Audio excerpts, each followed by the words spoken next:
வணக்கம். நான் காக்கநல்லூர் இயற்கை பூமி யூடியூப் சேனல் காக்கநல்லூர் கண்ணன் பேசுகிறேன். அதாவது இப்போ நீங்கள் பார்த்துக்கிட்டு இருக்கிறது வந்து எங்கள் ஊர் விவசாயி, ஒரு அருமையான விவசாயி தான். இப்போ இவர் சேனக்கிழங்குக்கு உரம் போட்டுக்கிட்டு இருக்காரு. பாருங்கள், சேனக்கிழங்கு வந்து இப்போ பிரதான பயிராக இருக்குது நம்ம ஊரில். முன்னால் வந்து அதிகமாக சிறுகிழங்கு அதிகமாக பயிரிட்டாங்க. இப்போ கொஞ்சம் சிறுகிழங்கை குறைச்சிட்டு இப்போ சேனக்கிழங்கு இந்த ஆண்டு அதிகமாக பயிரிட்டுருக்கிட்டு இருக்காங்க. எவ்வளோ பயிரிட்டாலும் விவசாயிகளுக்கு பெரும் நஷ்டம்தான். இப்போவும் இன்ன வரைக்கும் அதிகமான ஒரு லாபமும் ஒன்றும் லாபம் கிடைக்கல.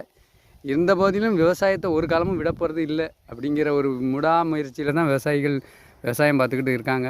மீண்டும் பார்ப்போம். விவசாயத்துக்கு ஒரு எதிர்காலம் வரும். கண்டிப்பாக அது மீண்டும் இயற்கை வேளாண்மைக்கு வந்தால் கண்டிப்பாக வந்துடும். கண்டிப்பாக வர வேண்டிய காலம் வரும். அன்னைக்கு இயற்கையோட வேளாண்மைக்கு முக்கியத்துவம் கொடுப்போம். நன்றி, வணக்கம்.